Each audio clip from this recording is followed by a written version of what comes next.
আসসালামু আলাইকুম। এটিএন বাংলা সংবাদে সবাইকে স্বাগত জানাচ্ছি শান্তা ইসলাম।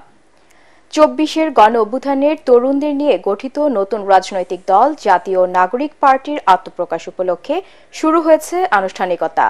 ঐতিহাসিক মুহূর্তের সাক্ষী হতে সারা দেশ এসে সমবেত হয়েছেন মানিক মিয়া এভিনিউয়ে। বিএনপির সিনিয়র যুগ্ম মহাসচিব রুহুল কবির রিজভী ও শহীদ উদ্দিন চৌধুরী অ্যানি, গণ অধিকার পরিষদের সভাপতি নুরুল হক নূর, গণসংহতি আন্দোলনের প্রধান সমন্বয়কারী জোনায়েদ সাকি সহ সমমনা বিভিন্ন রাজনৈতিক দলের নেতৃবৃন্দ আত্মপ্রকাশ অনুষ্ঠানে যোগ দিয়েছেন। নতুন এই দলের আহ্বায়ক হচ্ছেন নাহিদ ইসলাম, সদস্য সচিব আক্তার হোসেন, এছাড়াও রয়েছেন মুখ্য সংগঠক সার্জিস আলম এবং হাসনাত আব্দুল্লাহ।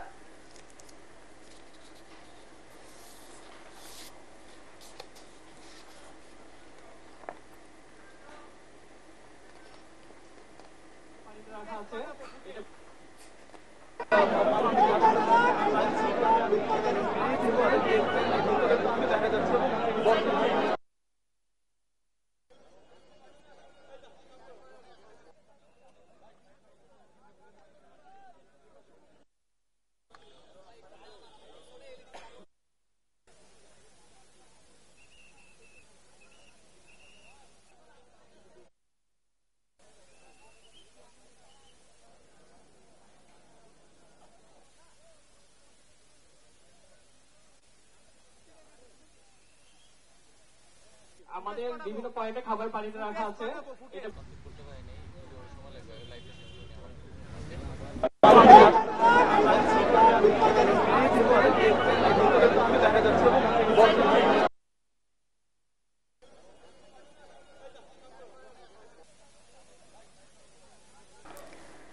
দর্শক, এই মুহূর্তে মানিক মিয়া এভিনিউয়ের সমাবেশ স্থলে আছেন সহকর্মী আদ্দিন সজীব।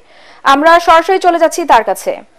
আপনারা নিশ্চয়ই জানেন যে আত্মপ্রকাশের যে অনুষ্ঠান, সেই অনুষ্ঠান আপনারা দেখছেন এবং আমরাও দেখাতে পারছি যে আপনারা জানেন যে এই মুহূর্তে সার্জিস আলম, হাসনাত আব্দুল্লাহ সহ বড় বড় রাজনৈতিক দলের সব ধরনের শীর্ষ নেতৃবৃন্দ যারা তারা চলে এসেছেন এবং আমরা দেখতে পাচ্ছি যে বিশাল এক জমায়েত হয়েছে এই মানিক মিয়া এভিনিউয়ে সংসদ ভবনের সামনে, যে সংসদ ভবনে সংসদ সদস্য হয়ে যারা দেশের মানুষের জনপ্রতিনিধিত্ব করে এবং আপনারা দেখতে পাচ্ছেন যে একটা প্রামাণ্য চিত্র প্রদর্শন হচ্ছে, ঠিক যেভাবে করে ওই দীর্ঘ 15-16 বছরের আওয়ামী দুঃশাসনের পতন হয়েছে, সেই পতনের যে সূত্রপাতগুলো সেগুলোর ব্যাখ্যায় আমরা দেখতে পাচ্ছি শেখ হাসিনার বক্তব্য, উদ্ধতপূর্ণ বক্তব্যের কথা বলা হচ্ছে এবং একই সঙ্গে ছাত্রলীগের যে সভাপতি সাদ্দাম তার কথাও বলা হচ্ছিল এবং অনেক রকমের স্লোগানের কথাও সামনে আসছে যে বুক পেতেছি গুলি করো, অর্থাৎ জুলাই অভ্যুত্থানের, জুলাই বিপ্লবের যে জুলাই বিপ্লবের মধ্যে সব রকম মানুষের যেভাবে করে এক হয়ে ফেসিবাদকে পতন করার জন্য সব রকম রাজনৈতিক দল এক হয়েছিল যেভাবে, সেই কথাটাই কিন্তু বারবার উপস্থাপিত হচ্ছে। আমরা দেখতে পাচ্ছি যে সাধারণ মানুষের মধ্যে সেই আজকের যে আত্মপ্রকাশের দিন, অর্থাৎ জুলাই বিপ্লবের পরে এই জুলাই বিপ্লবের নেতৃত্বের মাধ্যমে যে নতুন দল আসছে জাতীয় নাগরিক পার্টি, সেই আত্মপ্রকাশের দিনে এই জুলাই বিপ্লবের এই হিস্ট্রিটা আবার সামনে আসছে এবং এখানে আপনারা জানেন শহীদ পরিবার এবং আহত যারা যোদ্ধা ছিল 24-এর, তারা এখানে উপস্থিত হয়েছেন, তাদেরকে এখানে সম্মানিত করা হয়েছে। একই সঙ্গে বড় রাজনৈতিক যত দল রয়েছে, অর্থাৎ ফেসিবাদ বিরোধী দলগুলো যারা এখানে উপস্থিত হয়েছেন, আমরা দেখতে পাচ্ছি যারা বৈষম্যবিরোধী ছাত্র আন্দোলন এবং জাতীয় নাগরিক কমিটির শীর্ষ নেতৃবৃন্দ রয়েছেন, তারাও মূল যে মঞ্চ, সেই মঞ্চে উপস্থিত। কোটা আন্দোলন থেকে শুরু হওয়ার পরে সবশেষে যে দাবি এসেছিল এক দফা এক দাবি দেখ, শেখ হাসিনার পদত্যাগ, সেই আলোচনাগুলোর কিন্তু পুনরাবৃত্তি হচ্ছে। মুগ্ধ, শহীদ আবু সাইদ এবং নাফিজ, গোলাম নাফিজ সহ অন্য যত আলভিন, ইয়ামিন, সবার কথা স্মরণ করা হচ্ছে এবং বারবার বলা হচ্ছে যে এই ছাত্ররাই যে ছাত্রদের ডাকে সবাই এক হয়ে বাংলাদেশকে একটা নতুন রূপ দিয়েছে। আজকে সবাই স্বাধীনভাবে কথা বলছে, স্বাধীনভাবে মত প্রকাশ করছে, বিভিন্ন রাজনৈতিক দল তাদের অবস্থান পরিষ্কার করছে। সেই শহীদ অর্থাৎ জুলাই বিপ্লবের সেই ছাত্র জনতার রক্তের যে প্রত্যাশা, তাদের যে ইচ্ছা আকাঙ্ক্ষা, সেটার বহিঃপ্রকাশ এই আত্মপ্রকাশের মধ্য দিয়ে, রাজনৈতিক দলের মধ্য দিয়ে তারা সেই আওয়াজ জারি রাখতে চায়।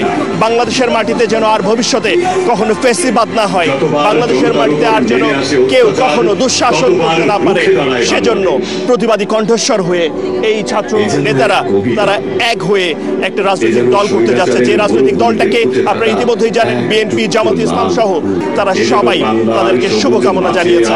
নতুন রাজনৈতিক দলের একটা আকাঙ্ক্ষা, অর্থাৎ বাংলাদেশের যে রাজনৈতিক ইতিহাসে যতগুলো রাজনৈতিক দল ছিল, তাদের যে রাজনৈতিক দলগুলোর থাকার পরেও নতুন একটা রাজনৈতিক দলের আকাঙ্ক্ষা ছিল জনমনে, সেই জনমনের আকাঙ্ক্ষার বহিঃপ্রকাশ হতে যাচ্ছে এই আত্মপ্রকাশের মধ্যে দিয়ে। এবং শেষ পর্যন্ত এটা যদি এটা কতটা সফল হয় সেদিকেই তাকিয়ে রয়েছে দেশের মানুষ।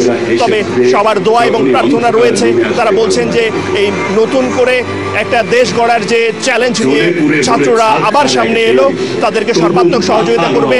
আশা করা যাচ্ছে এই ছাত্ররাই শহীদ এবং আহত 24-এর তাদের যে হত্যাকারী এবং তাদের যে যারা নির্মমভাবে হত্যা করেছে এবং আহত করেছে তাদের বিচার নিশ্চিত করবে এবং এই বাংলাদেশ গড়তে অন্য সব রাজনৈতিক দলের সঙ্গে একটা মিউচুয়াল বোঝাপড়ার মধ্যে দিয়েই এই দেশটাকে এগিয়ে নেবে। আদ্দিন, আপনাকে ধন্যবাদ। দর্শক, পরবর্তী সংবাদ দেখার আমন্ত্রণ জানিয়ে এখনকার মতো শেষ করছি। এটিএন বাংলার সংবাদ ইউটিউবে দেখতে ব্রাউজ করুন youtube/ATN Bangla News।